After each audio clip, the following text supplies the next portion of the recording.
안녕하세요. 자기주도력 발전소입니다. 오늘은 신학기가 되면 자주 하시는 질문 중에 하나, 학원 선택법에 대해서 말씀드려 보겠습니다. 아이가 학원의 도움 없이 혼자서도 잘하는 아이라면 얼마나 좋을까요?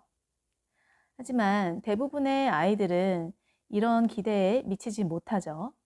그래서 부모들은 할 수 없이 학원의 문을 두드리게 됩니다. 그러나 모든 학원이 만족시켜 주진 않죠. 사실 학원만 전전하면서 학원만 바꿔가면서 시간만 낭비하는 경우도 많은 것 같습니다. 오늘은 실패 없는 학원 선택 노하우에 대해서 말씀드리겠습니다. 먼저 첫 번째 조건인데요. 아이가 원하지도 않는데 학원을 보내지는 마시기 바랍니다. 앞서도 계속 말씀드렸지만 아이의 선택권이 우선되어야 합니다. 아이가 선택을 하지도 않았는데 엄마 욕심에 이 시기엔 이것이 필요하고 우리 아이에게 부족한 능력이 이거니까 이런 학원을 보내야 해 라고 생각하고 마음대로 정하셔서 아이를 보내면 아이는 거기서 뭘 배워올까요?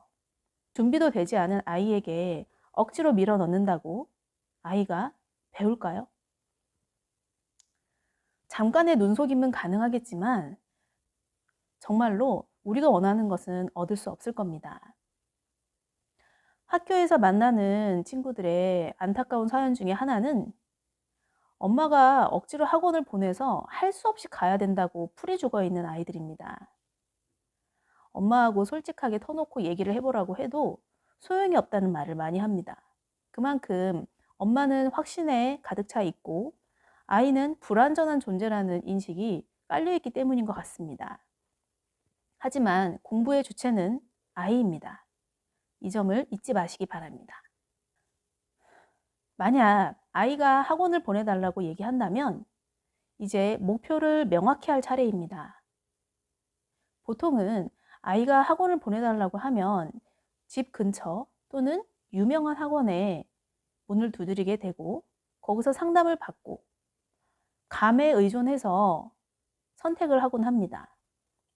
이렇게 가면 학원에 휘둘리기 쉽겠죠. 그걸 방지하기 위해서는 아이와 함께 원하는 바를 명확히 하시기 바랍니다. 학원을 가서 배우고 싶은 능력을 확실히 하라는 얘긴데요.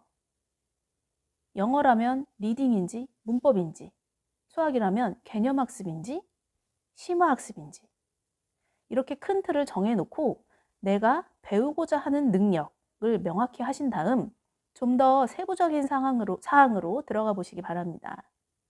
한 반에 있는 인원수라든지 시간 또는 분량 등 우리가 원하는 바를 명확히 하시라는 얘기입니다. 학원에 끌려다닐 필요가 없습니다. 보통은 대형 학원 같은 경우 나름의 시스템이 있어서 거기에 맞춰야 된다고 말을 많이 할 겁니다. 하지만 대형 학원이라고 해서 우리 아이에게 맞는 학습 환경을 제공해 준다는 장담을 할 수 있을까요? 그렇다면 우리가 먼저 원하는 것을 명확히 할 필요가 있을 것 같습니다. 자, 마지막 단계입니다. 우리가 원하는 바가 명확해졌다면 학원에 상담을 가서 휘둘리지 않을 수 있습니다. 보통은 학원에 가서 우리 아이의 학년, 우리 아이의 점수를 공개하고 거기서 제시해주는 방식으로 따라가게 되는데요. 그것을 방지하기 위해서 우리는 전 단계를 거쳤습니다. 자, 학원에 가셔서 우리 아이의 상황을 정확히 말씀하고 그리고 우리가 원하는 바를 명확히 요구하시면 됩니다. 만약 그 학원이 그 조건을 받아들일 수 없다면 다른 학원에 가시면 되는 겁니다. 이미 우리나라엔 학원이 너무나 많습니다. 그리고 어떤 학원이 좋다, 나쁘다의 기준은 규모가 아니라 우리 아이와 맞는가입니다. 우리 아이와 맞는 학원을 찾기 위한 첫 번째 단추는요, 아이가 원하는 것을 제대로 도와줄 수 있는 학원인가입니다. 그것에 집중하셔서 원하는 바를 명확히 하세요. 이것을 자칫하면 상대방을 기분 나쁘게 하지 않을까 걱정하시는 분도 계시는데요. 절대 그럴 필요가 없다는 것을 말씀드립니다. 만약 이것을 명확하게 하지 않는다면 어떤 일이 벌어질까요? 우리는 돈을 낭비할 뿐만 아니라 아이의 시간까지 낭비하는 결과를 초래합니다.